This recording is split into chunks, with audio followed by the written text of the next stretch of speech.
بسم اللہ الرحمن الرحیم۔ السلام علیکم ورحمۃ اللہ وبرکاتہ۔ حضرت علی رضی اللہ عنہ فرماتے ہیں، میں سردی کے موسم میں صبح کے وقت اپنے گھر سے نکلا۔ بھوک بھی لگی ہوئی تھی، بھوک کے مارے برا حال تھا، سردی بھی بہت تنگ کر رہی تھی۔ ہمارے ہاں بغیر رنگی ہوئی کھال پڑی ہوئی تھی جس میں سے کچھ بو بھی آ رہی تھی۔ اسے میں نے کاٹ کر اپنے گلے میں ڈال لیا اور اپنے سینے سے باندھ لیا تاکہ اس کے ذریعے سے کچھ تو گرمی حاصل ہو۔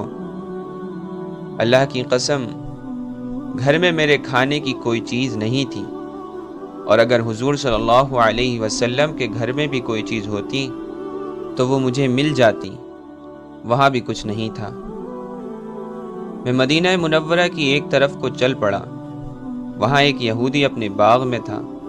میں نے دیوار کے سوراخ سے اس کی طرف جھانکا۔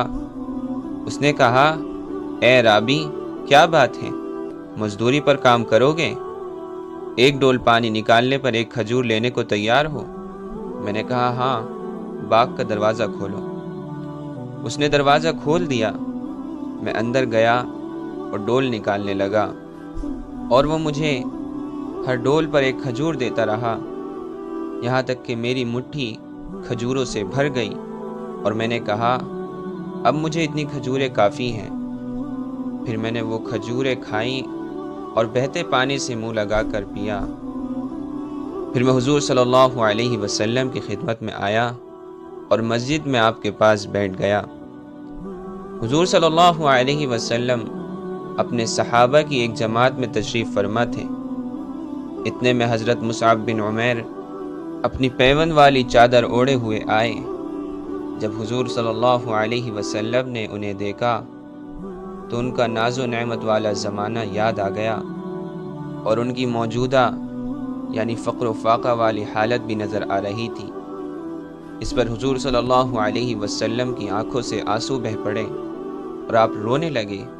پھر آپ نے فرمایا، آج تو فقر و فاقہ اور تنگی کا زمانہ ہے، لیکن تمہارا اس وقت کیا حال ہوگا جب تم میں سے ہر ایک آدمی صبح ایک جوڑا پہنے گا اور شام کو دوسرا، اور تمہاری گھروں پر ایسے پردے لٹکائے جائیں گے جیسے کعبے پر لٹکائے جاتے ہیں۔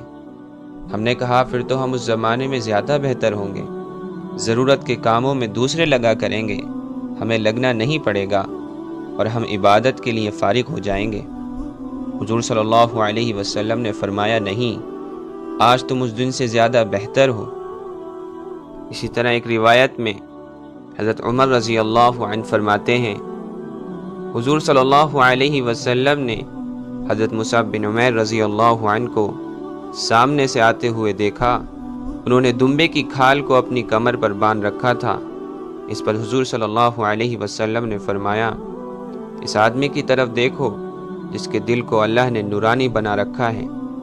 میں نے ان کا وہ زمانہ بھی دیکھا ہے جس زمانے میں ان کے والدین ان کو سب سے عمدہ کھانا اور سب سے بہتر مشروب پلایا کرتے تھے۔ میں نے ان پر وہ جوڑا بھی دیکھا ہے جنہوں نے 200 درہم میں خریدا تھا۔ اب اللہ اور اس کے رسول کی محبت نے ان کا فقر و فاقہ والا وہ حال کر دیا جو تم لوگ دیکھ رہے ہو۔